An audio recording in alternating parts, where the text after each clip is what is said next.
اور تفہیم القرآن کے لحاظ سے میں تھوڑا سی اس کی سمری بیان کروں گی. میرے خیال میں ترجمے کے الفاظ بہت ہی زیادہ واضح ہیں نا, اور ہم اکثر یہ قرآن میں دیکھتے ہیں کہ اللہ تعالیٰ ہم سے سوالیہ انداز میں ہم کو سوچنے سمجھنے پر مجبور کرتے ہیں. ہمیں پتہ ہے نا کہ سوال جب کیا جاتا ہے تو اس سے انسان خود سوچتا ہے, غور و فکر کرتا ہے کہ اب اس کا کیا جواب ہے, اپنے آپ سے بھی وہ بھی پوچھتا ہے نا. اللہ تعالیٰ ہمیں غور و فکر کی یہاں پر دعوت دے رہے ہیں کہ مشکل اوقات جب ہمارے اوپر پڑتے ہیں, مشکل وقت جب آتا ہے, تنگی آتی ہے, تکلیف آتی ہے, آزمائش آتی ہے, تو کیا ہم اکیلے اللہ کو پکارتے ہیں؟ اگر ہم پس منظر کے لحاظ سے دیکھیں, جب قرآن جس وقت نازل ہوا تھا تو سب سے پہلے تو ہم اسی کی مثال اور اسی کو دیکھ کر بات کو آگے بڑھاتے ہیں نا, کہ مشرکین عرب اس بات کو جانتے تھے اور مانتے بھی تھے کہ مصیبت کو ٹالنے والا حقیقت میں صرف اللہ تعالیٰ ہی ہے. قرآن مجید میں جگہ جگہ ہم یہ دیکھتے ہیں, اللہ تعالیٰ نے ایک مثال کو کئی الفاظ سے ہمیں دکھایا کہ جب بھی کبھی منکرین خدا کسی مشکل میں پڑے, کوئی سخت وقت آیا, تو انہوں نے جب ان کی کوئی بھی جو ہے نا درخواست قبولی ہوئی, کوئی بھی دعا قبولی ہوئی, تو انہوں نے ہمیشہ ہی اللہ تعالیٰ کو نا یاد کیا اور اللہ سے ہی فریاد کی, اور اس وقت اس مشکل وقت میں. لیکن کیا ہوا کہ جب وہ وقت ٹل گیا تو پھر دوبارہ وہ جو ہے وہ اللہ کے ساتھ دوسرے لوگوں کو, دوسرے خداؤں کو شریک کرنے لگے.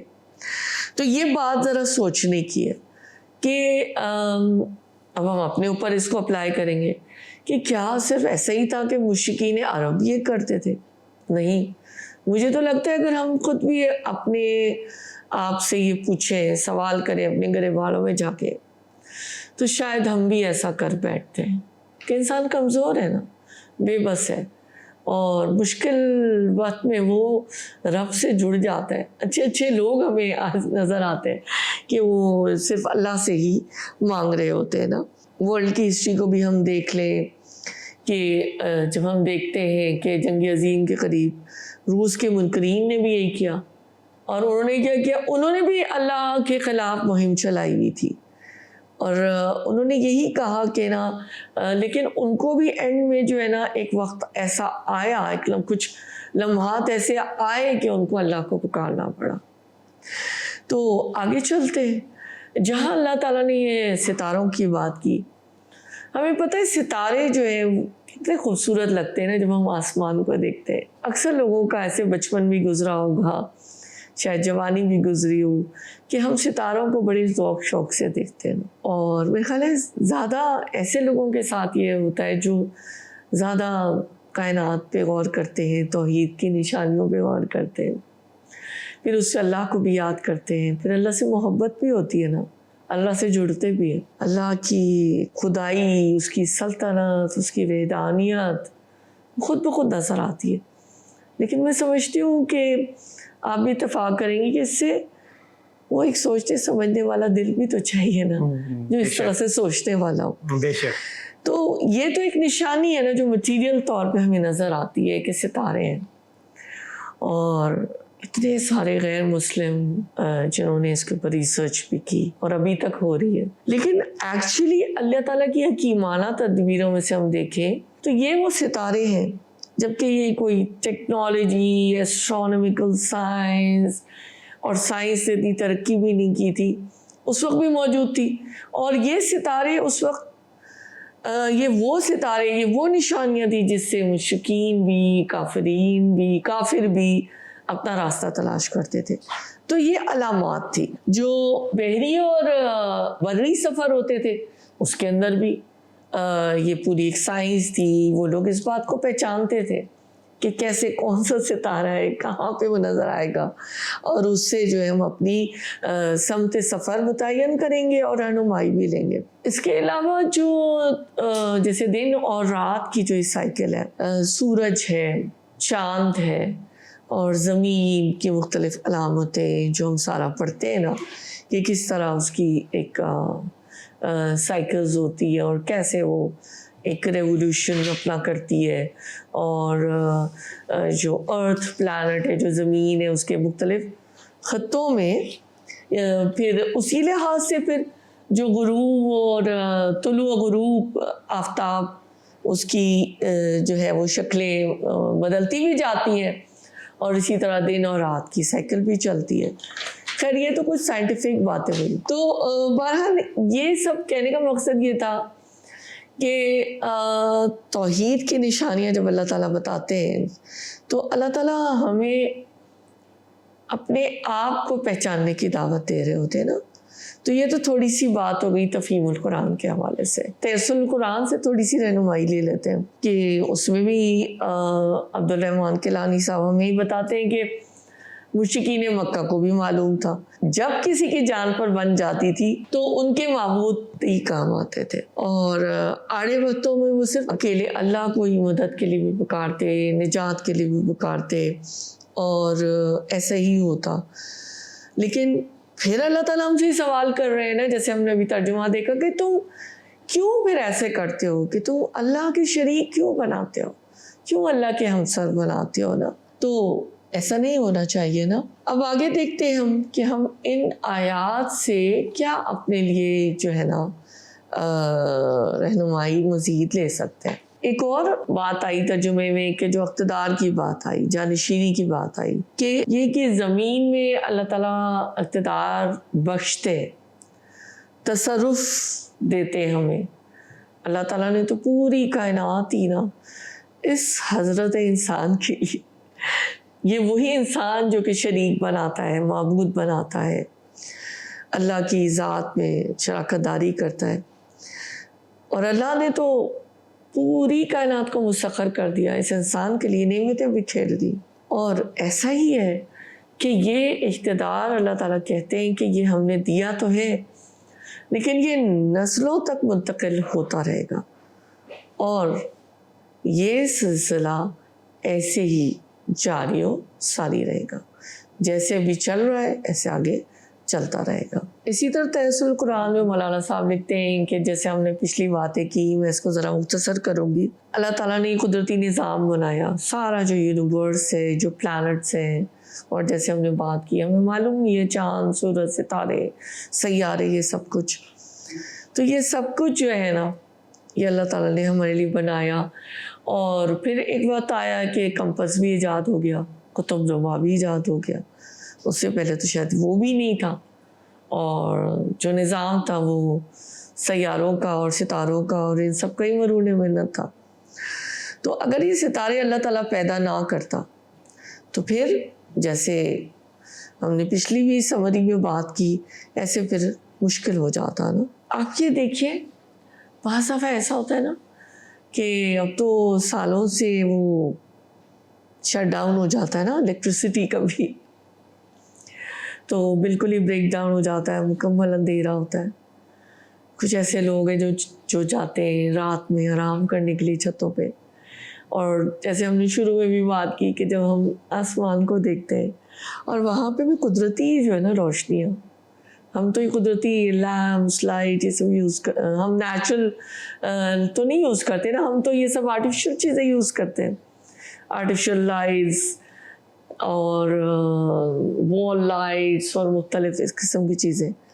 لیکن اس وقت جو وہ چاند کی چاندنی، چاند کی ٹھنڈک، اس کی ٹھنڈی ٹھنڈی روشنی اور چاند اور جو ستارے نظر آتے ہیں، تو پھر ہم جیسے میں نے پہلے بات کی تھی، پھر ہم اللہ تعالیٰ سے جڑ جاتے ہیں. تو کاش ہم ایسے اس سفر کو بھی طے کرنے والے ہوں.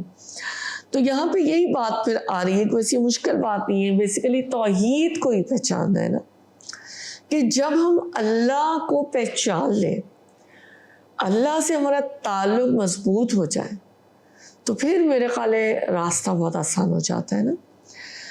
تدبر میں کیا کہتے ہیں مولانا امین احسن اصلاحی صاحب، وہ بھی یہی کہہ رہے ہیں کہ یہ جو دیوی دیوتا ہیں، تم ان کو مانتے ہو، تم ان کو پوجتے ہو، تم بت بناتے ہو جو نہ سن سکتے ہیں، نہ دیکھ سکتے ہیں، نہ نقصان پہنچا سکتے ہیں، نہ تمہیں کوئی نفع پہنچا سکتے ہیں، پھر بھی تم ان کی طرف دوڑتے ہو.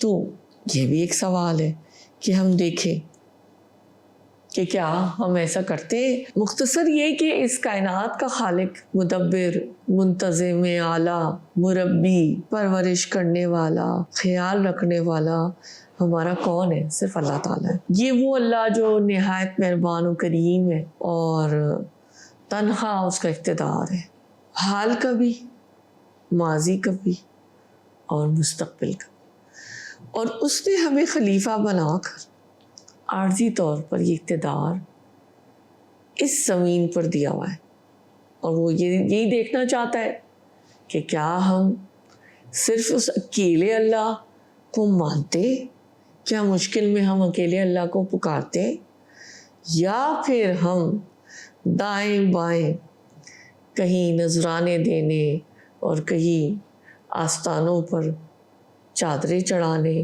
اور سجدے کرنے کے لیے چلے جاتے ہیں، اور پھر ہمیں کہتے ہیں ہم تو ڈائریکٹ اللہ سے نہیں مانگ سکتے، یہ لوگ اللہ کے زیادہ قریب ہیں۔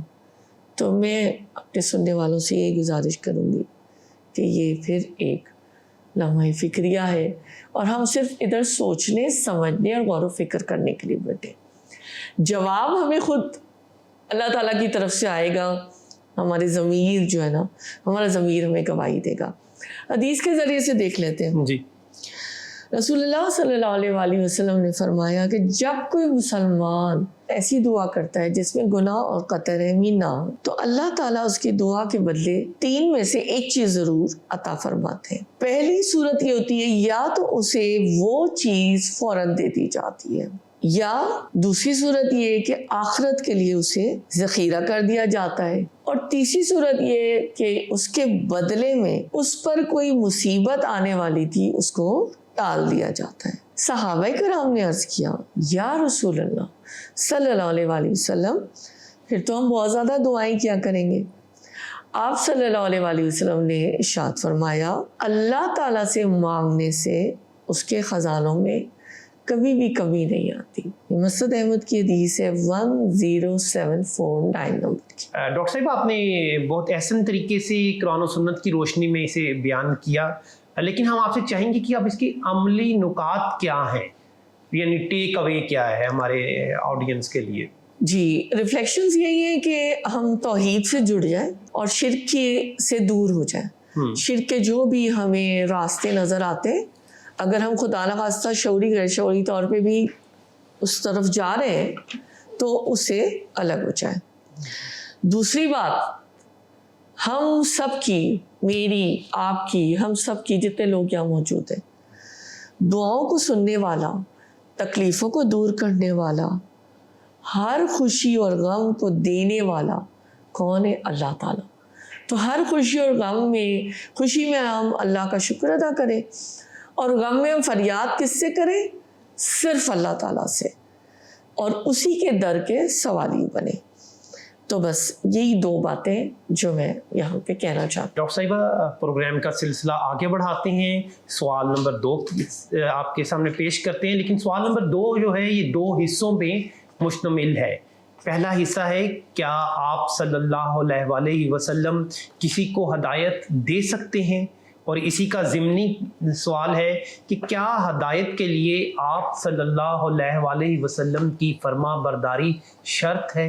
إن ربك يقضي بينهم بحكمه وهو العزيز العليم فتوكل على الله إنك على الحق المبين إنك لا تسمع الموتى ولا تسمع الصم الدعاء إذا ولوا مدبرين وما أنت بهاد العمي عن ضلالتهم إن تسمع إلا من يؤمن بآياتنا فهم مسلمون۔ بسم اللہ الرحمن الرحیم۔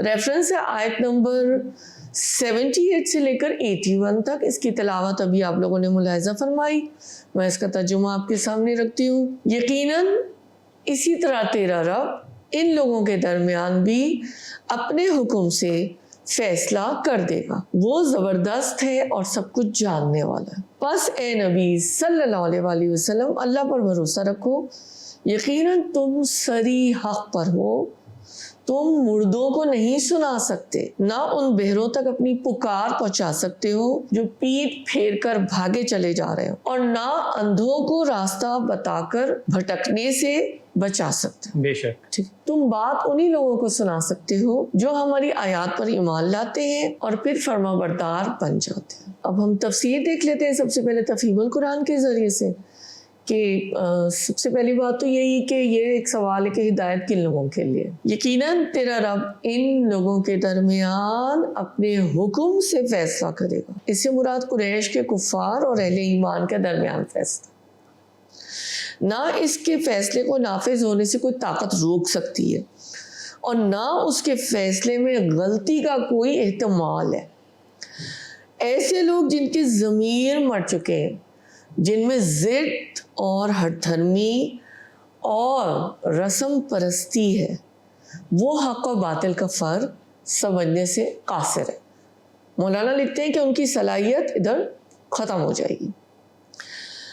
آگے مولانا لکھتے ہیں کہ جو لوگ تمہاری بات سننے کے لیے صرف اپنے کان بند کر لینے پر ہی اکتفا نہیں کرتے، بلکہ اس جگہ سے کترا کر نکل جاتے ہیں جہاں انہیں اندیشہ ہوتا ہے کہ کہیں تمہاری بات ان کے کان میں نہ پڑ جائے، یعنی ان کا ہاتھ پکڑ کر زبردستی انہیں سیدھے راستے پر کھینچ لانا اور گھسیٹ کر لے چلنا تو تمہارا کام نہیں ہے۔ تم تو صرف زبان سے ہی یا پھر اپنی مثال سے ہی سمجھا سکتے ہو کہ دیکھو یہ سیدھا راستہ ہے، یہ صراط مستقیم ہے، اور یہ راستے سارے غلط ہیں جس پر یہ لوگ چل رہے ہیں۔ مگر یہاں پہ ہمیں بتایا جا رہا ہے کہ جو اپنی آنکھیں بند کر لے گا، جو دیکھنا ہی نہ چاہتا وہ کیسے رہنمائی حاصل کرے گا؟ فرض کریں ہم لوگ الحمدللہ ہم تو شکر ہی کم ادا کرتے ہیں کہ اللہ تعالیٰ نے ہمیں بصارت عطا کی نا، ہم دیکھ سکتے ہیں، لیکن اگر ہم اپنی آنکھیں بند کر لیں گے تو کیا ہم دیکھ سکیں گے؟ یہی بات اللہ تعالیٰ اپنے حبیب نبی اکرم صلی اللہ علیہ وآلہ وسلم کو مخاطب کر کے سمجھانا چاہ رہے ہیں، اور یعنی ان کو یہ کہہ رہے ہیں کہ دیکھو تم ہدایت نہیں دے سکتے، تمہارا کام ہے ہدایت کا راستہ دکھانا۔ اب تیسر القرآن سے دیکھ لیتے ہیں کہ آیت نمبر 80 میں جو موتا کا لفظ آیا، موتا سے مراد مردے۔ مردے کون سے مردے؟ دیکھیے زندہ لوگوں کو اللہ تعالیٰ نے مردے کہا ہے، مراد وہ لوگ جن کے دل مردہ ہو چکے ہیں، ہدایت سے غافل ہیں وہ نا۔ نصیحت اور ہدایت ان لوگوں کو کچھ فائدہ دے ہی نہیں سکتی جن کے دلوں کے کان بہرے ہو چکے، جو بصیرت سے نابلد ہے۔ بصارت تو ہے، بصیرت نہیں ہے، اندر کی آنکھ جو ہم کہتے ہیں۔ ایسے لوگ الٹے پاؤں بھی پھر بھاگے چلے آ رہے ہیں، یعنی وہ بھاگتے بھی چلے جا رہے ہیں۔ آیت کا جو ترجمہ بھی ہم نے دیکھا۔ اچھا، بہرے کا چہرہ بھی اگر مخاطب کرنے والے کی طرف ہو تو شاید وہ کچھ اشاروں سے بات سمجھ سکے، اشاروں کی بھی تو زبان ہوتی ہے نا، سائن لینگویج۔ لیکن جب وہ الٹی طرف چلتا، کیونکہ وہ تو دیکھ سکتا ہے نا، جو بہرے کی مثال آئی ہے وہ بھی نہیں، اس کا رخ ہی دوسری طرف ہے، وہ کچھ سننا ہی نہیں چاہتا تھا، الٹی طرف بھاگے چلا جا رہا ہے۔ تو دیکھیں یہ جو ساری باتیں ہوتی ہیں نا، قرآن کا جو ترجمہ بعض ہمیں لگتا ہے بہت ایزی ہے نا، سب کچھ سمجھ میں آ رہا ہے۔ اصل میں بات یہ ہوتی ہے کہ جب ہم ترجمہ ہی جب پڑھ کے اللہ سے دعا کر کے بیٹھتے ہیں نا، تو 3 سوال ہوتے ہیں جو ہم اپنے آپ سے کرتے ہیں۔ اس آیت میں کیا کہا گیا ہے، کیوں کہا گیا ہے، اور کیسے اس کو ہمیں اپنی زندگی میں لاگو کرنا ہے۔ یہ جب ہم کرتے ہیں نا تو یہ آپ یقین کریں ہر شخص کے ساتھ ہوتا ہے، اچھے لوگوں کے ساتھ ہوتا ہے، اسکالرز کے ساتھ بھی ہوتا ہے، میرے ساتھ بھی ہوتا ہوگا اور ہوتا ہے کہ ہمیشہ ہم شان نزول پس منظر کے ایک امیج ہوتا ہے نا، ایک جو تصور ہوتا ہے نا، اس کے اندر کھو جاتے ہیں اور اپنی ذات کو اٹھا کر ایک سائڈ پہ رکھ دیتے ہیں۔ ایسا ہوتا ہے نا، شعوری یا غیر شعوری طور پہ۔ فائدہ ہمیں جب ہوگا جب ہم اپنی ذات کو خود سے اس آیت کے مفہوم کے پیرائے میں بٹھا کر رکھیں۔ تب تو وہ وقت آتا ہے, تب وہ لمحہ آتا ہے جب ہمیں پورا قرآن تو کیا, قرآن کی ایک آیت تو کیا, قرآن کی ایک آیت کا ایک فقرہ ہی جو ہے نا ہمیں صراط مستقیم کا وہ راستہ اور وہ جو اللہ کا نور ہے نا وہ دکھا دیتا ہے. اور پھر ہمیں خود بخود نہ پتہ چل جاتا ہے ہمارے لیے جو ظلمت, گمراہی, اندھیرے سب چھٹ جاتے ہیں اور ہمیں خود بخود پتہ چل جاتا ہے. اللہ رہنمائی فرماتے ہیں کہ یہ سیدھا راستہ ہے اور یہ چیز ہے جو تمہیں چوز کرنی ہے. تو یہ بات ہوتی ہے. کافروں کے لیے کہا جا رہا ہے کہ ہدایت پانے کی 4 ممکنہ صورتیں, 2 سننے سے تعلق رکھتی ہیں, 2 دیکھنے سے تعلق رکھتی ہے. سننے کی پھر 2 صورتیں, ایک یہ کہ صرف زندہ انسان سن سکتا ہے, مردہ نہیں سن سکتا. جن کے دل مر چکے ہیں ان کے لیے ہدایت ناممکن ہے. دوسری صورت یہ ہے کہ سماعت رکھنے والا بات تو سن سکتا ہے لیکن بہرا نہیں سن سکتا. یہ لوگ چونکہ دل کے بہرے ہیں لہٰذا یہ صورت بھی ناممکن نہیں. تیسری صورت یہ ہے ہو تو وہ شخص بہرا لیکن وہ کم از کم توبہ تو کرتا ہو, جیسے ہم نے پہلے بات کی تھی نا کہ بات سمجھنے کی خواہش تو رکھتا ہو, یعنی رخ تو کم از کم سنانے والے کی طرف کر دے, شاید اشاروں کی زبان سے ہی اس کو کچھ سمجھ آ جائے اور ہدایت مل جائے اور اس کے کچھ پلے پڑ جائے. چوتھی صورت یہ ہے کہ ہدایت کا طالب اگر کچھ سن سکتا تو دیکھ کر وہ بات سمجھ لے گا, اگر اسے کوئی اشارے سے بات سمجھائے گا تو وہ سیدھی راہ کی طرف آ جائے گا.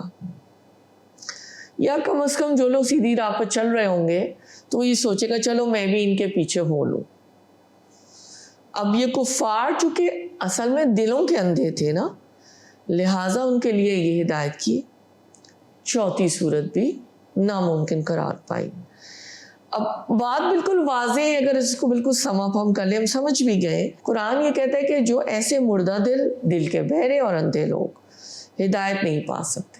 تدبر قرآن سے چند جملے کہ وہ یہ کہتے ہیں مولانا اصلاحی, ہدایت کے لیے سنت الہی یہ ہے کہ اللہ تعالیٰ نے ہر انسان کے اندر طلب ہدایت کا داعیہ ودیت فرما دیا ہے. سنت الہی یہ ہے کہ جو لوگ اس داعیے کی قدر کرتے ہیں انہی کو اللہ تعالیٰ نے ہدایت بھی دیتا ہے اور مزید راہیں بھی کھولتا ہے. لیکن اگر وہ طلب ہی نہیں رکھتے ہدایت کی تو اللہ تعالیٰ پھر مزید ہدایت کے دروازے بھی نہیں کھولتے اور پھر ایسا ہی ہوتا ہے کہ وہ پھر مزید گمراہیوں کے دلدل میں پھنستا چلا جاتا ہے. حدیث کے ذریعے سے رہنمائی دیکھ لیتے ہیں.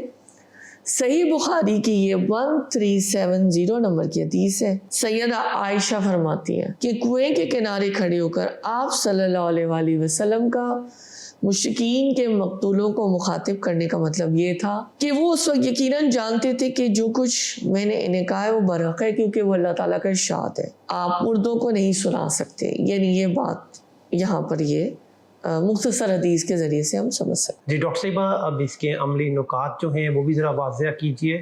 پہلی بات تو یہ ہے کہ اللہ تعالیٰ کی بات اور رسول اللہ صلی اللہ علیہ وسلم کی جو سنت سیرت, اس کی فرمانبرداری ہی جو ہے نا وہی ایمان لانے والوں کے لیے ہدایت کا سرچشمہ ہے. اور جو سوال تھا اسی کے لحاظ سے صاف جواب اس کا بہت ہی واضح ہے کہ ہدایت دینا رسول اللہ صلی اللہ علیہ وسلم کے اختیار میں نہیں ہے. آپ صلی اللہ علیہ وآلہ وسلم کا کام صرف ہدایت پہنچانا ہے, اللہ کا پیغام پہنچانا ہے. ہدایت دینا اللہ تعالیٰ کا کام, ٹھیک ہے. پھر ایک اور بات یہ, وہ لوگ جن کے دلوں کے کان سن سکتے ہوں گے, دل زندہ ہوں گے, وہی ہدایت سے فائدہ پہنچا سکیں گے. یا پھر دوسرے الفاظ میں جو دل کی آنکھوں سے اللہ کی آیات پر غور و فکر کر سکتے ہوں گے, ایسے ہی لوگ ہدایت پا سکیں. ڈاکٹر صاحبہ, پروگرام کا سلسلہ آگے بڑھاتے ہوئے سوال نمبر 3 بھی 2 حصوں پر مشتمل ہے. سب سے پہلے تو ہم آپ سے یہ جاننا چاہیں گے کہ دعوت الارض سے کیا مراد ہے اور قیامت والے دن مجرموں کو اللہ کے حضور کیسے پیش کیا جائے گا. تو پہلے ہم سمجھ لیتے ہیں کہ دعوت الارض سے کیا مراد ہے. وَإِذَا وَقَعَ الْقَوْلُ عَلَيْهِمْ أَخْرَجْنَا لَهُمْ دَابَّةً من الأرض تكلمهم إن الناس كانوا بآياتنا لا يوقنون ويوم نحشر من كل أمة فوجا ممن يكذب بآياتنا فهم يوزعون حتى إذا جاءوا قال أكذبتم بآياتي ولم تحيطوا بها علما أم ماذا كنتم تعملون ووقع القول عليهم بما ظلموا فهم لا ينطقون. بسم اللہ الرحمن الرحیم. ترجمہ میں آپ کے سامنے رکھتی ہوں. اور جب ہماری بات پورا ہونے کا وقت ان پر آ پہنچے گا ہم ان کے لیے ایک جانور زمین میں سے نکالیں گے. جانور زمین سے نکالیں گے دابۃ الارض، زمین کا جانور، جو ان سے کلام کرے گا کہ لوگ ہماری آیات پر یقین نہیں کرتے تھے. اور ذرا تصور کرو اس دن کا جب ہم ہر امت میں سے ایک فوج کی فوج ان لوگوں کی گھیر لائیں گے جو ہماری آیات کو جھٹلایا کرتے تھے. پھر ان کو مرتب کیا جائے گا، آرگنائز کیا جائے گا، یہاں تک کہ جب سب آ جائیں گے تو ان کا رب ان سے پوچھے گا تم نے میری آیات کو جھٹلا دیا حالانکہ تم نے ان کا علمی احاطہ نہ کیا تھا. اگر یہ نہیں تو اور تم کیا کر رہے تھے؟ اور ان کے ظلم کی وجہ سے عذاب کا وعدہ ان پر پورا ہو جائے گا تب وہ کچھ بول نہ سکیں گے. تفسیر دیکھ لیتے تفہیم القرآن کے ذریعے. بات پوری ہونے کا وقت ان پر آ پہنچے گا سے مراد قیامت قریب آ جائے گی جس کا وعدہ ان سے کیا جا رہا ہے. ابن عمر کا قول ہے کہ یہ اس وقت ہوگا جب زمین میں کوئی نیکی کا حکم دینے والا نہیں ہوگا اور کوئی برائی سے روکنے والا نہیں باقی رہے گا. دعوت الارض کا ظہور اس جانور کے نکلنے کا وقت کون سا ہوگا؟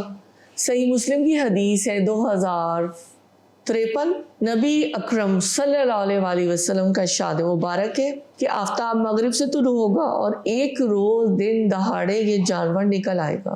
رہا یہ سوال کہ اس جانور کی نکلنے کی جگہ کون سی ہوگی، اس کی شکل و صورت کیسی ہوگی، اس کی ماہیت کیسی ہوگی، اور وہ کیسے انسانوں سے انسانی زبان میں کلام کرے گا، تو یہ سب اللہ کی قدرت کا ایک کرشمہ ہوگا.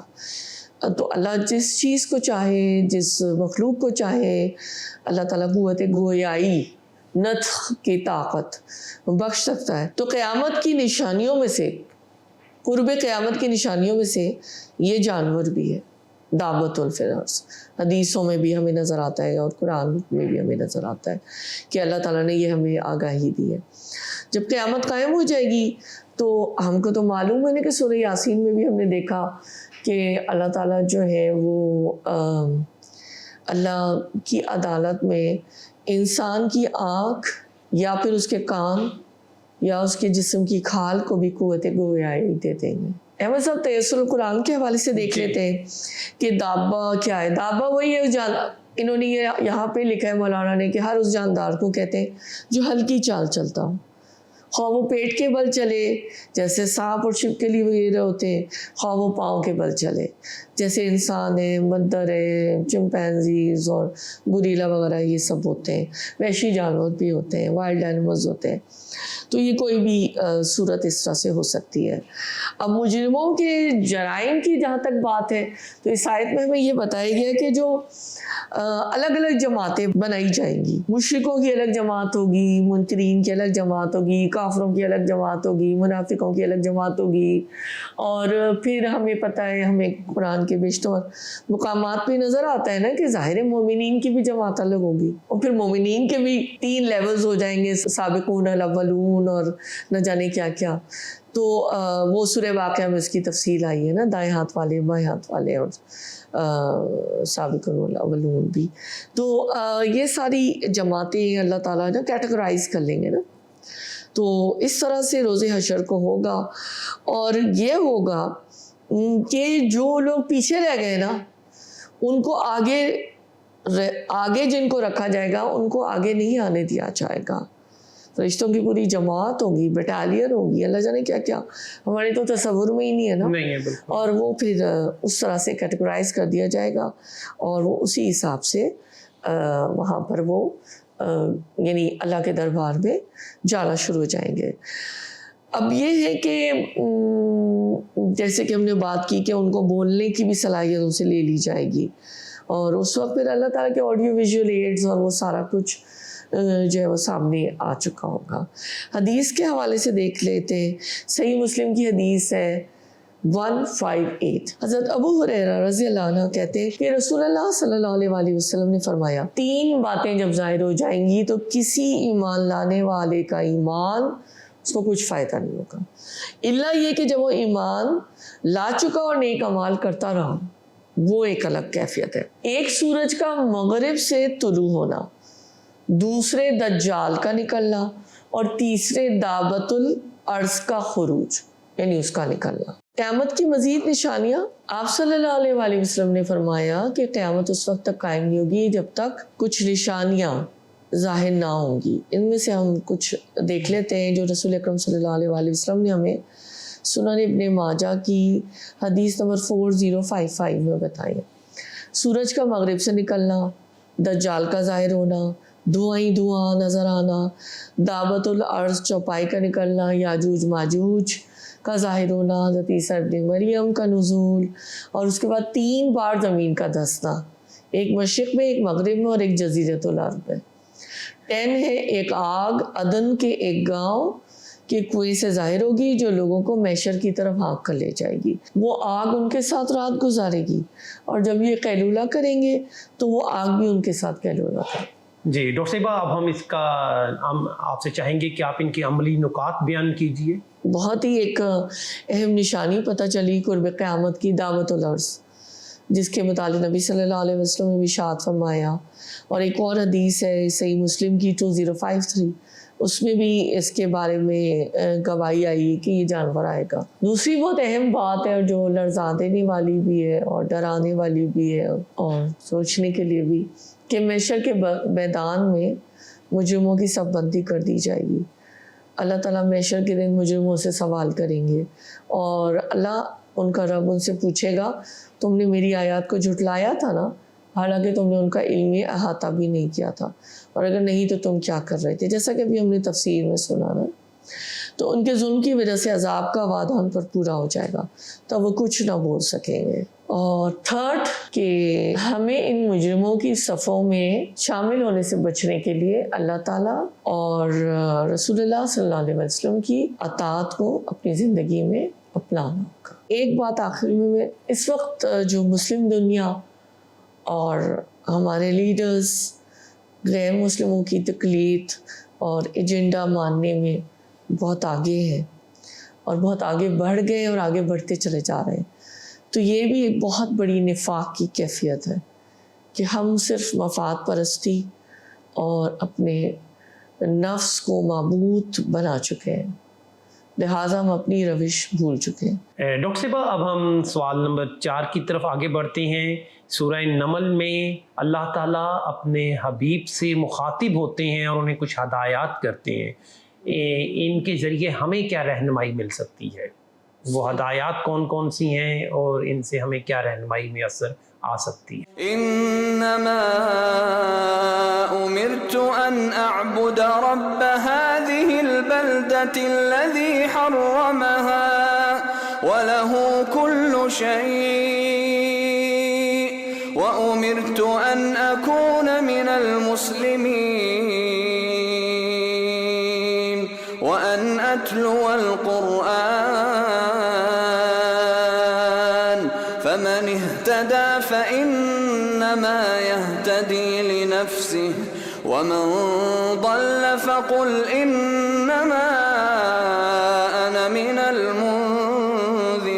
المنذرين وقل الحمد لله سيريكم آياته فتعرفونها وما ربك بغافل عما تعملون. بسم اللہ الرحمن الرحیم. آیت کا ریفرنس ہے 91 سے لے کر 93 تک. اس کا ترجمہ اے محمد صلی اللہ علیہ وسلم ان سے کہہ دیجئے مجھے تو یہی حکم دیا گیا ہے کہ میں اس شہر کے رب کی بندگی کروں جس نے اسے حرم بنایا ہے اور جو ہر چیز کا مالک ہے.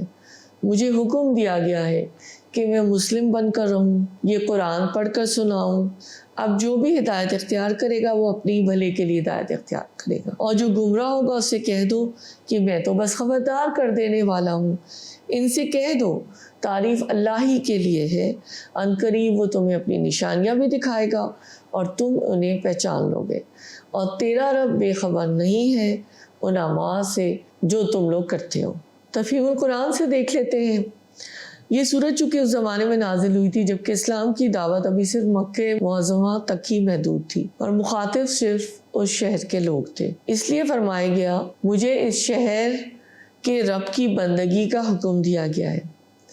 اس کے ساتھ رب کی خصوصیت یہ بتائی کہ وہ اس حرم کا مالک ہے، یعنی حرم کعبہ.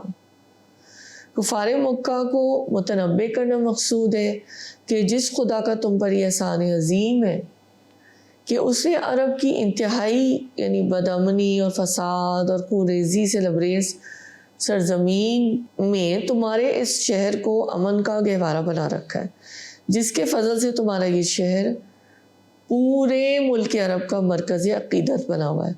تم اس کی ناشکری کرنا چاہتے ہو تو کرتے رہو.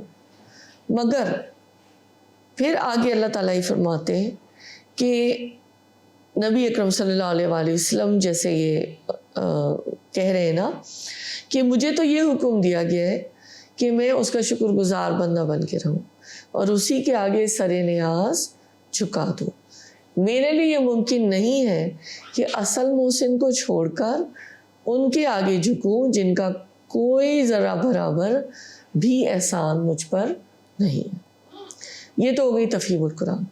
اب تیسر القرآن سے دیکھ لیتے ہیں. مکے کے مالک ہونے کا مطلب یہ ہے کہ اس سورت کے نزول کے بعد دعوت اسلام کا مرکز تبلیغ صرف مکہ مکرمہ تھا. سیکنڈ پوائنٹ یہ کہ اللہ کی اطاعت اور عبادت بھی تمہاری ضروری ہے. اب یہی وہ شہر تھا جہاں بدامنی تھی، تجارتی قافلے لوٹے جاتے تھے اور لڑائیاں جنگ اور یہ سب، اموال بھی محفوظ نہیں تھے. تو اللہ تعالیٰ یہاں پہ یہ توجہ دلا رہے ہیں دیکھو یہ وہی شہر ہے، یہ وہی عرب ہے، اور یہاں پر اب جو تمہارا یہ احترام ہے، اس گھر کی عزت ہے اور ہیبت ہے، اللہ تعالیٰ اس طرف توجہ دلا رہے ہیں کہ جو حرم کعبہ ہے تو اس کی تم یہ دیکھو کہ اس کی جو عزت اور اس کی جو تکریم ہے اور اس کی جو یہ عزت اور جلال اور روب ہے وہ کس نے دیا ہے؟ وہ اللہ تعالیٰ نے ہی دیا نا. اللہ تعالیٰ یہ فکر دے رہے ہیں کہ یہ تمہارے جو جن کو تم شریک کار بناتے تھے، جو تمہارے معبود تھے، یہ ان کا کارنامہ نہیں ہے.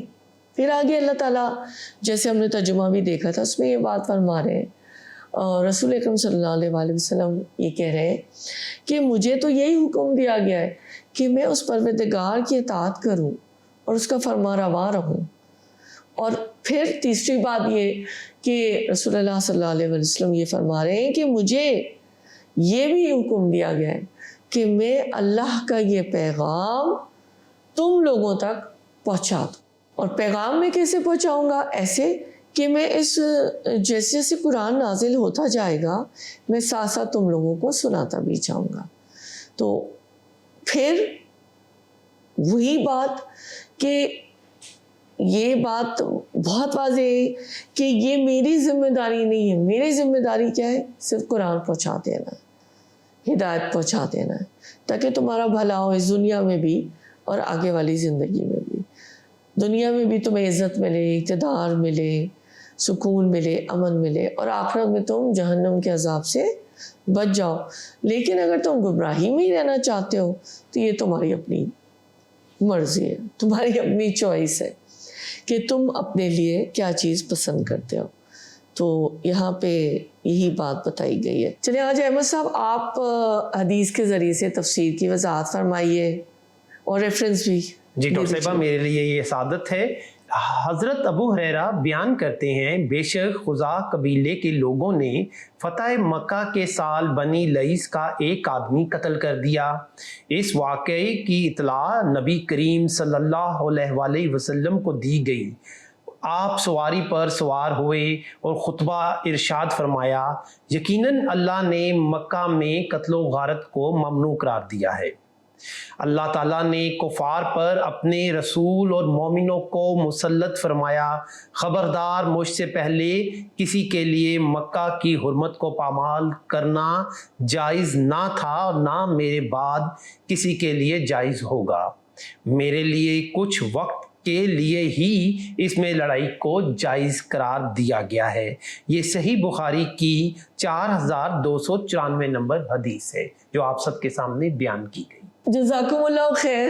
جی شکریہ ڈاکٹر۔ ہزاروں درود ہو اور برکتیں ہو، رحمتیں ہو رسول اللہ صلی اللہ علیہ وآلہ وسلم پر۔ آپ نے حدیث مبارکہ سنائی، بے شک۔ آگے بڑھتے ہیں۔ ڈاکٹر صاحبہ آپ نے تفسیر بیان کی، آپ نے احادیث کی روشنی میں بیان کیا، اب ہم چاہتے ہیں کہ آپ اس کی عملی نکات کو بھی ایک بار واضح کر دیجئے۔ جی ترجمے کے ذریعے سے بہت یعنی 3 پوائنٹس ہیں بالکل جو ہمیں آیات کے ترجمے سے بھی وضاحت سے نظر آتے ہیں۔ کہ فرسٹ پوائنٹ یہ ہے کہ نبی اکرم صلی اللہ علیہ وآلہ وسلم کو حکم تھا کہ وہ کعبۃ اللہ کے رب یعنی صرف اللہ تعالیٰ ایک اکیلے اللہ کی عبادت کرے۔ اللہ تعالیٰ نے مکے کو تکریم اور امن و سکون سے نوازا۔ یہ ہم نے تھوڑا سا تفسیر کے ذریعے سے بھی دیکھا نا کہ کیا حالات تھے اس پس منظر میں، اس عرب کی ہسٹری کو جب ہم تاریخ کو دیکھتے ہیں، اور بعد میں پھر ایک تو حضرت ابراہیم کی بھی دعا تھی اور پھر اللہ تعالیٰ نے جو بھی اللہ کی مشیت تھی اس کے ذریعے سے امن و سکون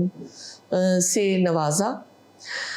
دوسرا پوائنٹ یہ ہے کہ آپ صلی اللہ علیہ وآلہ وسلم کو حکم تھا کہ آپ قرآن مجید کو پڑھ کے سنائیں، احکام سنائیں۔ وہ ہم نے تفسیر میں بھی تفصیل سے دیکھ لیا۔ جس کو ہدایت ملنی ہوگی اللہ کی طرف سے اس کو مل جائے گی۔ نبی اکرم صلی اللہ علیہ وآلہ وسلم مکلف نہیں ہے کہ وہ ہدایت لازمی جو ہے نا وہ اس شخص کو ملے۔ نبی اکرم صلی اللہ علیہ وآلہ وسلم کی نبوت کا ایک مقصد یہ بھی تھا کہ آپ لوگوں کو برے انجام سے ڈرائیں، یعنی انذار۔ یہ میرے خیال ہے سیکنڈ پوائنٹ سے جڑا ہوا ہے۔ جی تو بیسیکلی اس میں 2 ہی باتیں ہیں۔ جی ڈاکٹر صاحب، سوال نمبر 5، سورہ قصص میں اللہ تعالیٰ نے ہمیں حضرت موسیٰ علیہ السلام کے قصہ بھی بیان کیا ہے۔ اس قصے کے ذریعے اللہ تعالیٰ ہمیں کیا چیز سمجھانا چاہتے ہیں؟ بسم اللہ الرحمن الرحیم قاسم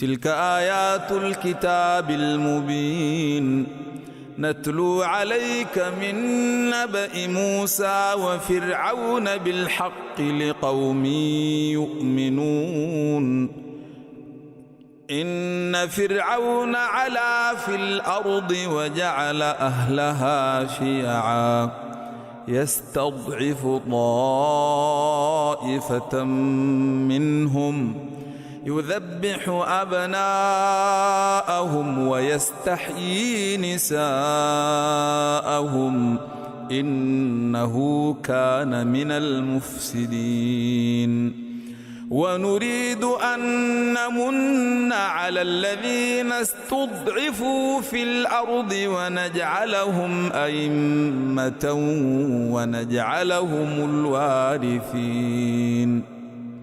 ونمكن لهم في الأرض ونري فرعون وهامان وجنودهما منهم ما كانوا يحذرون۔ سورہ قصص کی آیات ہیں 1 سے لے کر 6 تک۔ اس کا ترجمہ میں آپ کے سامنے رکھتی ہوں۔ یہ کتاب مبین کی آیات ہیں، ہم موسیٰ اور فرعون کا کچھ حال ٹھیک ٹھیک تمہیں سناتے ہیں، ایسے لوگوں کے فائدے کے لیے جو ایمان لائیں۔ واقعہ یہ ہے کہ فرعون نے زمین میں سرکشی کی اور اس کے باشندوں کو گروہوں میں تقسیم کر دیا۔ ان میں سے ایک گروہ کو وہ ذلیل کرتا تھا، اس کے لڑکوں کو قتل کرتا تھا اور اس کی لڑکیوں کو جیتے رہنے دیتا تھا۔ فی الواقع وہ مفسد لوگوں میں سے تھا، اور ہم یہ ارادہ رکھتے تھے کہ مہربانی کریں ان لوگوں پر جو زمین میں ذلیل کر کے رکھ دیے گئے تھے اور انہیں پیشوا بنا دے اور انہی کو وارث بنائے اور زمین میں ان کو اقتدار بخشے اور ان سے فرعون، حامان اور ان کے لشکروں کو وہی کچھ دکھلا دے جس کا انہیں ڈر تھا۔ تفسیر دیکھ لیتے ہیں مختصراً تفہیم القرآن کا تھوڑا سا خلاصہ آپ کے سامنے بیان کرتی ہوں۔ سورہ شعراء، سورہ نمل اور سورہ قصص یکے بعد دیگرے نازل ہوئی۔ زبان، انداز بیاں اور مضامین سے بھی یہی محسوس ہوتا ہے کہ ان تینوں صورتوں کا زمانہ نزول تقریباً ایک ہی ہے۔ اس لحاظ سے اس میں یہ دیکھا گیا ہے کہ حضرت موسیٰ علیہ السلام کا جو قصہ ہے اس کے مختلف اجزاء جو بیان کیے گئے ہیں وہ ان تینوں صورتوں کو جب ہم غور سے دیکھتے ہیں نا تو اسی سے مل کر مکمل ہوتے ہیں۔ یعنی قرآن کا یہ اسلوب بھی ہے نا کہ کبھی کوئی بات کہیں بیان کر دی جاتی ہے اور کہیں بیان کر دی جاتی ہے۔ کسی جیسے حضرت موسیٰ کا قصہ قرآن کے کتنے سارے مقامات میں آئے نا، تو یہ ہے کہ سورہ نمل کے اندر یہ قصہ یکایک اب اس بات سے شروع ہو جاتا ہے کہ حضرت موسیٰ علیہ السلام اپنے اہل و عیال کو لے کر جا رہے تھے اور اچانک انہوں نے وہاں پر ایک آگ دیکھی۔ وہاں پر نا سورہ نمل میں اس کی کوئی تفصیل نہیں مل رہی کہ یہ کیسا سفر تھا، کہاں سے وہ آ رہے تھے، کدھر جا رہے تھے۔ یہ تفصیل اس صورت میں بیان ہوئی ہے۔ تینوں صورتیں مل کر پھر قصہ موسیٰ کی تکمیل کر دیتی ہے۔ ایک یہاں پہ کچھ لفظ آئے نا لِقَوْمٍ یُؤْمِنُونَ، یعنی جو لوگ ایمان لانے کو تیار ہی نہ ہو ان کو تو سنانا ہی بیکار ہے۔ اس سے پہلے بھی ہم نے دیکھا نا کہ جو اللہ تعالیٰ نے یہ بات پچھلی آیات میں جو آپ نے جو سوال کیا تھا کہ تم مردوں کو نہیں سنا سکتے، تم اندھوں کو نہیں سنا سکتے، تم بہروں کو نہیں سنا سکتے، تو یہ بات ہے نا کہ جن لوگوں نے ہٹ درمی کا قفل اپنے دلوں پر چڑھا نہ رکھا ہو وہ اس گفتگو کے مخاطب ہیں۔ جنہوں نے قفل نہ چڑھا رکھا، جنہوں نے قفل چڑھائے ہوئے، جیسے یہ علا فی الارض کا، یعنی جنہوں نے زمین میں سرکشی کی تھی، مثال کے طور پر مطلب کہ یہاں پہ کیا ہے، فرعون، حامان، قارون، یہ سب وہ ریبیلیس تھے نا، باغی تھے نا، باغیانہ روش اختیار کی تھی، تو یعنی انہوں نے بندگی کے مقام سے اٹھ کر خود مختاری اور اللہ کا روح نعوذ باللہ تھار لیا تھا، اور وہ یہ کہتے تھے نا یہ ہم خدا ہیں، ہماری پرستش کرو، ہمیں مانو، اور یہ تمام جو رعایا ہے وہ ہماری ماتحت ہے، اور اس کو یعنی ذلت کے گڑھوں میں انہوں نے بلکہ دبا دیا تھا نا۔ جو فرعون کی حکومت تھی اس کا قاعدہ یہ نہیں تھا کہ سب باشندے یکساں ہوں یا سب کو برابر حقوق دیے جائیں یا ہیومن رائٹس کا کوئی پاس ہو، ایسا نہیں تھا۔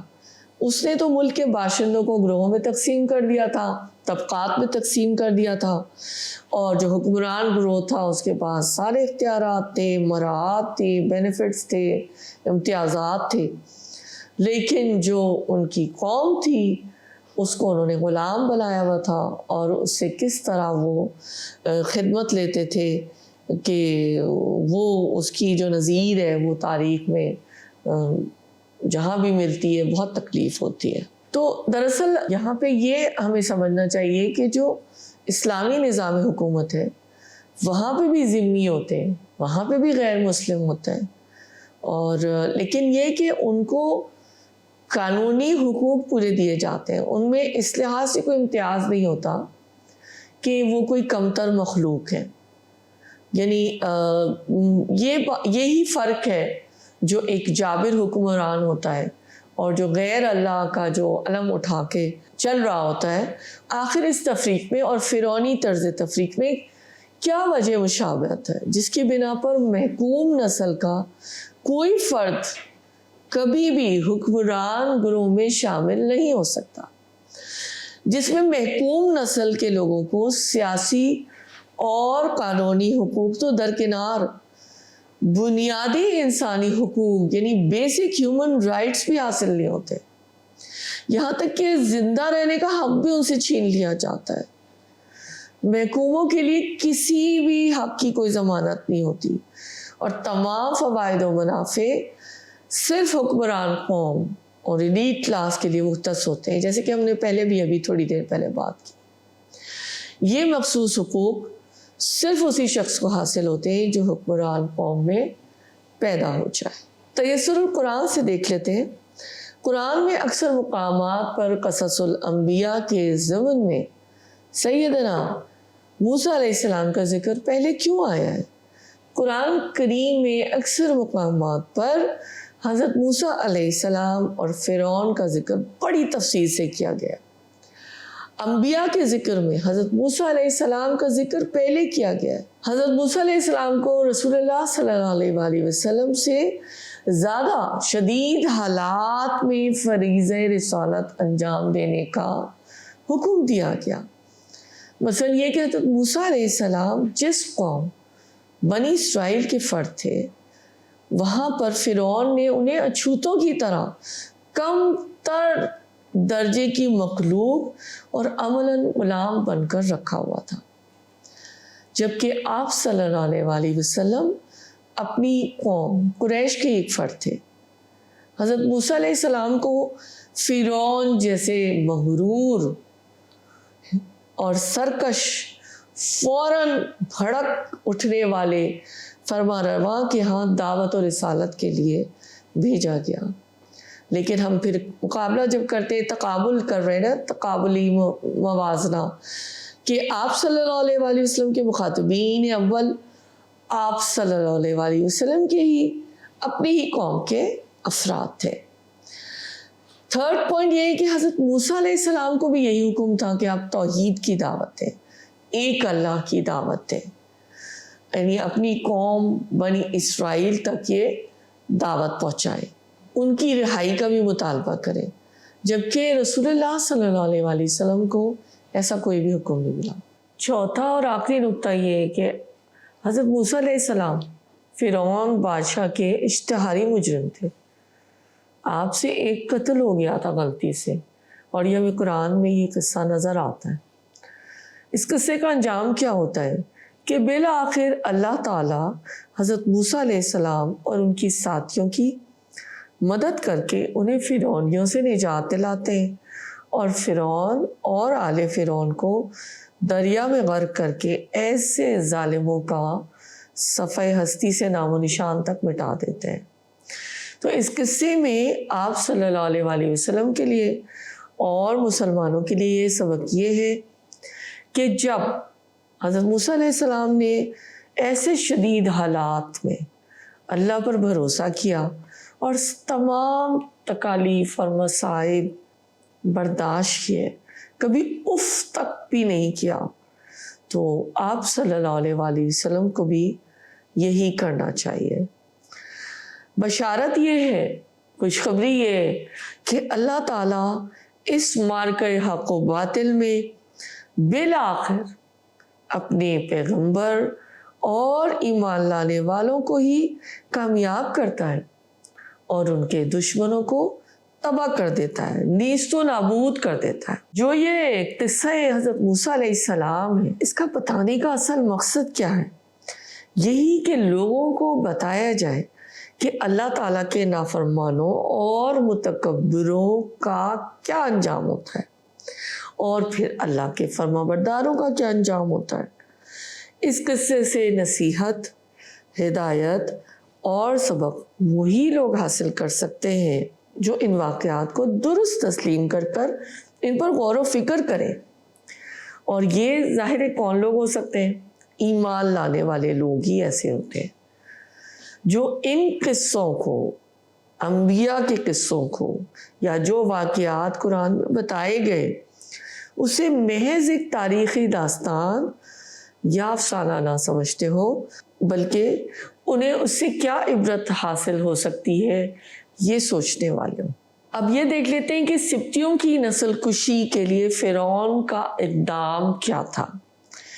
مصر کی قومیت پرستی کی تحریک تو مدتوں پہلے شروع ہو چکی تھی، اور اسی کے نتیجے میں بنی اسرائیل سے ایسا ناروا سلوک کیا جا رہا تھا۔ تاہم فرعون رامیس نے اس کے لیے ایک انتہائی قدم یہ اٹھایا کہ آئندہ سے بنی اسرائیل کے ہاں پیدا ہونے والے لڑکے کو فوری طور پر قتل کر دیا جائے گا اور لڑکیوں کو زندہ رکھا جائے گا.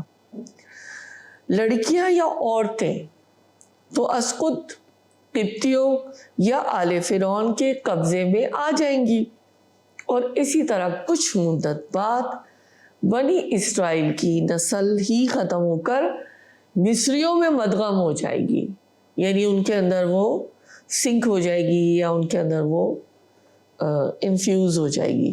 اب آپ یہ دیکھیے کہ فرعون نے یہ حکم دیا اور اس کے حکم کی تعمیل کی گئی کہ جاسوس قسم کی عورتیں مقرر کی گئیں جو بنی اسرائیل کے ہاں نوزائیدہ بچوں کی رپورٹ حکومت کو پیش کیا کرتی تھی.